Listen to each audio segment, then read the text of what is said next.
Please join me in welcoming today's distinguished speaker, Sean Astin.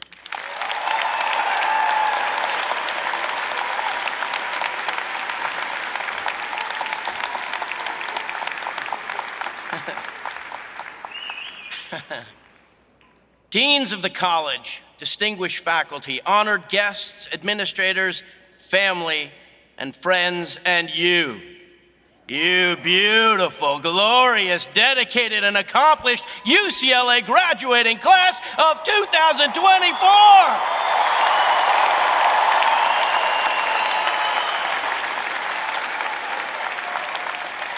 Allow me, for my part, to offer greetings and salutations to you all here in the land of my youth, and now beautifully nestled in the hills of West to the Wood, your home for the last few years and in your hearts forevermore.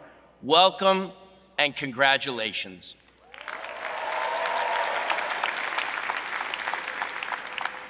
As was said ably, this commencement celebration is a hugely significant event in your lives and objectively a powerful moment in the history of our country. I want to speak to you today from a place of love and appreciation, of joy and inspiration. That is my intention. For you are a storied group, the ones who came of age during the most extraordinary time when so much of the planet seemed to slow to a near stop. The COVID pandemic robbed most of you, your class specifically, stole from you a proper high school graduation, a proper send-off from your high school experience. Your rituals were largely truncated. My daughter, Elizabeth, who shares this graduation year with you all, didn't have a prom. As a father, I mourned the separation from her friends. I ached for the lost traditions and the missed experience that she watched her big sister, Allie, enjoy. So this year, when she graduated, it was not lost on us that this was the one day in her academic life that was all hers. And so I appreciate, as all of your parents and loved ones and friends understand so well, that you deserve today. You have earned today. Today, for good or ill in the world, this is your moment, and I am so happy to bask in it with you. So I say again, before I get real for a moment, congratulations, class of 2024. You look fabulous. Today, your day. Now the moment is upon us, it is upon me. As the protest song from 1966 by Buffalo Springfield cried out, "Hey now, what's that sound? Everybody look what's going down." As the country was at war in Vietnam and police were cracking down outside the Democratic headquarters in Chicago, when 4 students were killed on their university campus at Kent State by National Guard members, when political violence was raging across our land, the race riots and the fires in Watts, the marching on the Capitol, there was a man who called out in his peaceful and nonviolent soul that he had a dream. During that time of fear and hate and injustice, grave and rampant injustice, there were those in the country who rose up and said no, screamed no, demanded change, called for peace, and were beaten and arrested and marginalized.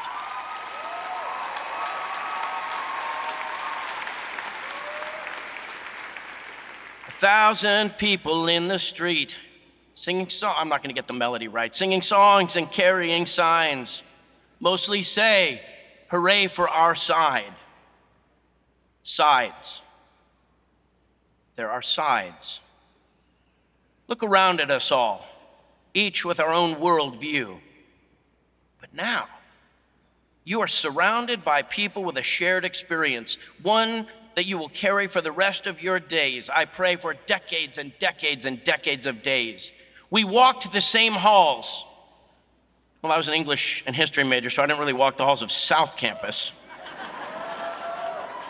Apparently there was math and science going on over there. But we ate in the same buildings. We all ate in the same places. We all looked at the same buildings. We all crunched and crammed and procrastinated and failed and triumphed together as the rhythms of university life and the seasons, well, really just the one season, here in Southern California. But we were together. Look at each other. You're together. We must protect each other. We are a team. Whether it's hard to remember at any given moment because we are filled with moral outrage or political animus, we are the UCLA Bruin family, and we must not intimidate or bully each other. We must not make each other feel small or less than. There has been anti-Palestinian, anti-Semitic, anti-intellectual, anti-free speech. There's been simply too much anti. Even our pro can go too far and can be rife with community-degrading upset. When we call for peace, especially when we think others are not listening, we must imagine what it is to hear such a message.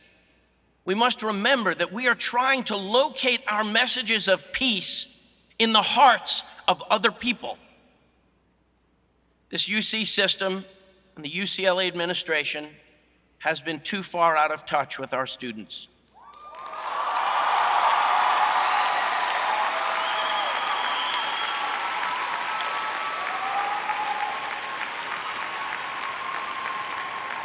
Too far out of touch with our faculty, our academics, our researchers, our unions, and our neighborhood.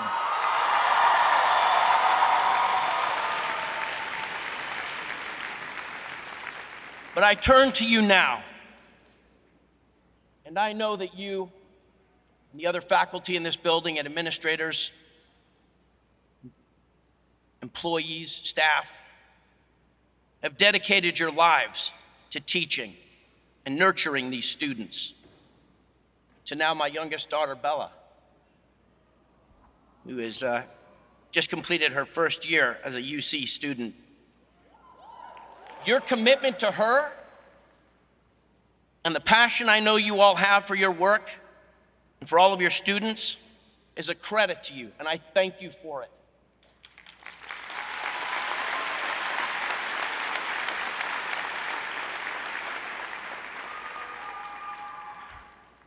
When I was a boy, I lived on Denslow Avenue, just a mile from where we are right now. I would ride my bike like we did in the Goonies, and the kids did in Stranger Things. I would crisscross this campus, riding down the stairs beneath Royce, circling Pauley, up by the softball field and down by South Campus. I wasn't smart enough to be intimidated by the math folks yet. I would sit on my front doorstep and listen, and faintly on the wind I could hear the tender notes of our fight song. Da na na na na na na na. Da na na na na na na. Na na na na na na na na na na na na na na. How about an 8 clap? 1, 2, 3, 4, 5, 6, 7, 8. UCLA! UCLA! Fight, fight, fight! I knew they would do it. Did they do it? Did they do it? The band marching and playing on the practice field, I would, just like Rudy outside of the field at Notre Dame, I would look in to see the UCLA football players and coaches and the news vans. The 1984 Olympics were here. My aunt and uncle, Helen Astin and Alexander Sandy Astin, both tenured professors here for 50 or 60 years, who published, not perished, 40-plus books on higher education. Aunt Lena contributing books on scholarship to the cause of feminism, would bring presents to our house on birthdays and Christmas from the student store, a sweatshirt, a mug. A large piece of their research was studying the levels of civic and political engagement with incoming university students across the country. When I came online in the late 70s, well after the Vietnam War, they would explain that apathy was at an all-time high among young people. What would they think about today? They would be so inspired and so upset.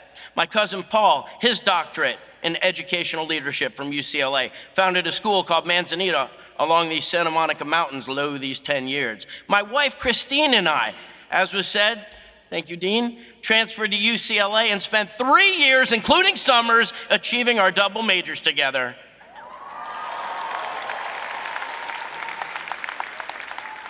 We lived and studied together, and every minute. I would not have made it through my college experience without her total commitment and support. She did not, however, completely succeed in protecting my reputation on this campus. I am still known among our class as the guy who could be seen double strapping my backpack because I thought I was supposed to carry all my books all the time. Christine and I were married. We were non-traditional students, a few years older than our cohort.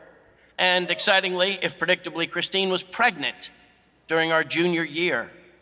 Allie, our oldest, as a newborn in tow for many classes, embraced by one, for example, the late legendary developing world cinema professor Tashomi Gabriel, and really everyone else.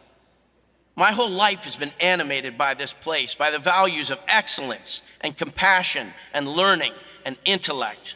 And it makes me so proud and so pained to see the activism and intolerance on display.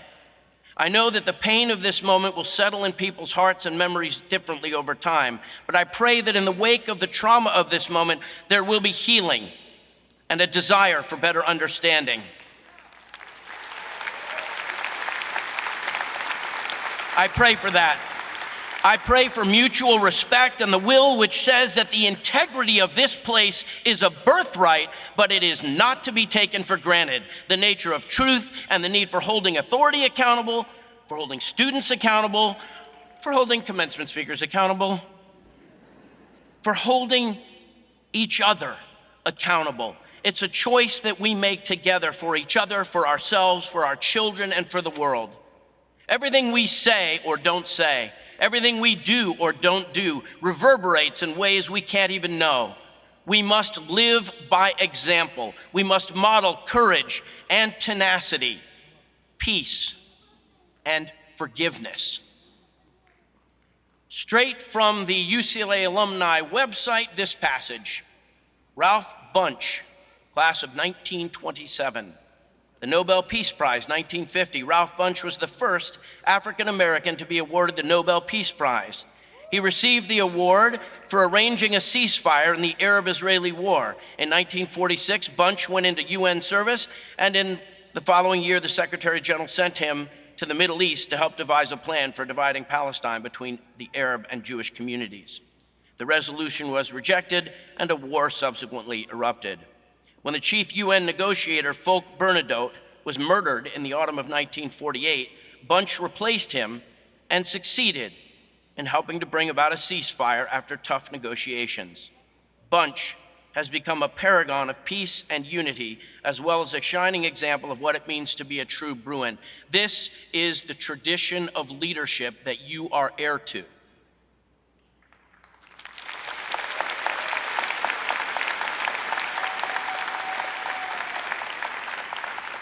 It's like in the great stories, Mr. Frodo, the ones that really mattered.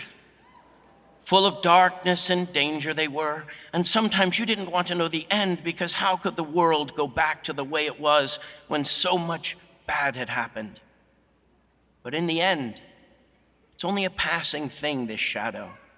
Even darkness must pass, and a new day will come. And when the sun shines out, it'll shine out the clearer. Those were the stories that stayed with you, that meant something, even if you were too small to understand why.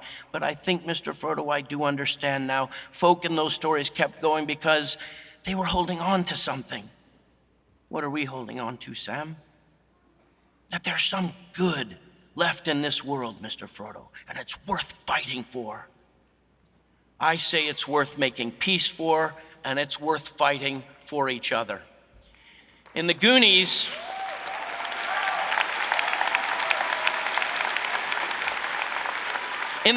I say, it's our time down here. Well, it's your time now.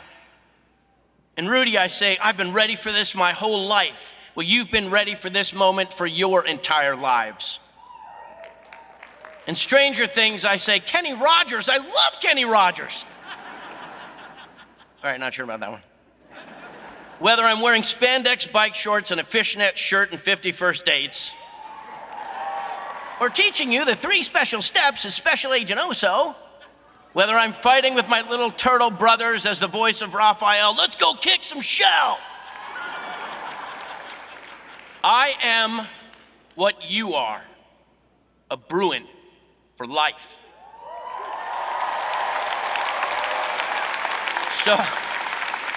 So take from all of this what you will. Just know that I love you all. I am proud of you. I admire you. I am counting on you to take this college experience and soon your shiny new degrees and do wonderful things. Congratulations.